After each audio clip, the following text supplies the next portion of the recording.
afternoon, everyone. It's Kat Vat from Digital Leopard, and today we've got with us Mike Lewis from HeadSmart Media. Mike, could you tell us a little bit about your business? Hello, my name is Mike Lewis, and I run HeadSmart Media. I think some people would possibly call us a boutique web design agency. I'd just call us a small and personal one. We run all sorts of web design projects, from e-commerce, brochure. We've done some e-learning projects.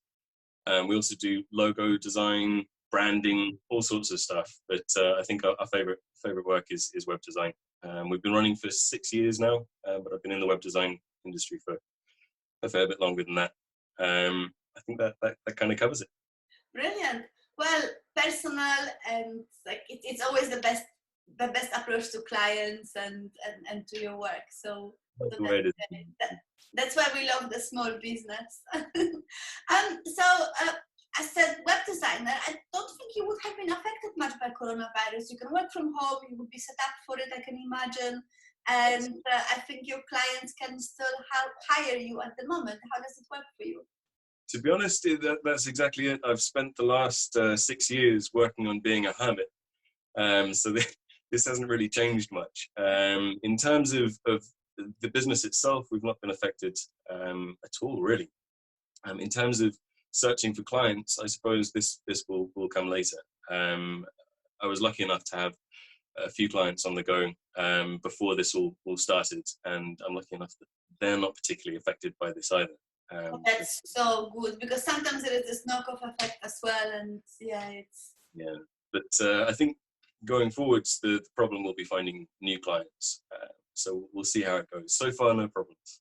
I think we will all face that, but I also hope that once things get restarted, we will all be eager to get up and running, kind of thing. So people might be investing in new websites as well. I suppose the other thing is this has brought us across such a big change in the way that we're going to be working.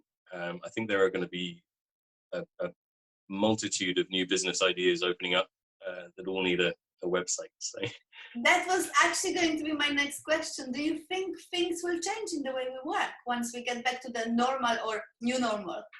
Absolutely. It shocks me when I speak to people who are still in school and they're only doing 1 day of IT, 1 hour of IT a week. I think things change massively. After this, we're going to realize that a lot of us can work home, we can work from computers, and this old idea of heading into offices was rather antiquated anyway. I'm looking forward to some new from home businesses opening up. Brilliant. And you said there might be some new business ideas. What do you think will happen? What are you expecting to pop up?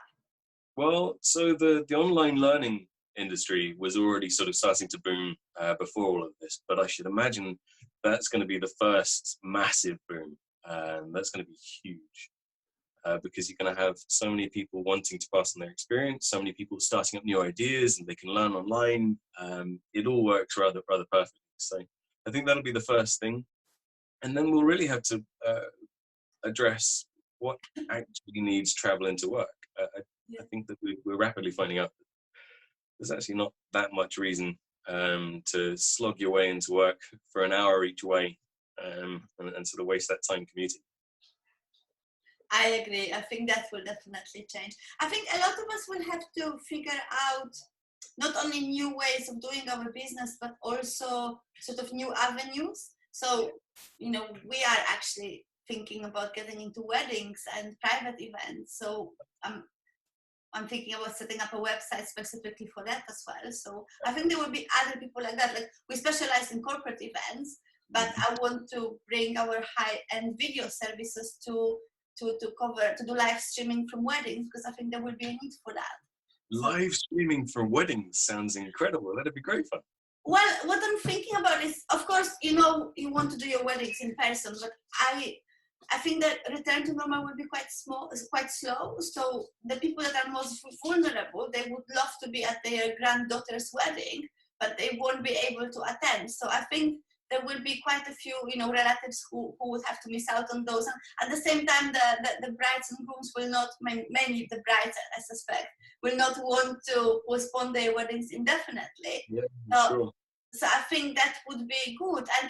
And we do live streaming for living, like that's something that we've done for a lot of corporate events. Mm-hmm. So I think trying to downscale it and fit it in within the wedding industry will be a way forward. So I'm kind of trying to brainstorm. I'm talking to people and so many ideas come up just through conversations. Sure. Are you, in the corporate events, is there a degree of interactivity between the viewers and the event, or is it just a one-way sort of thing?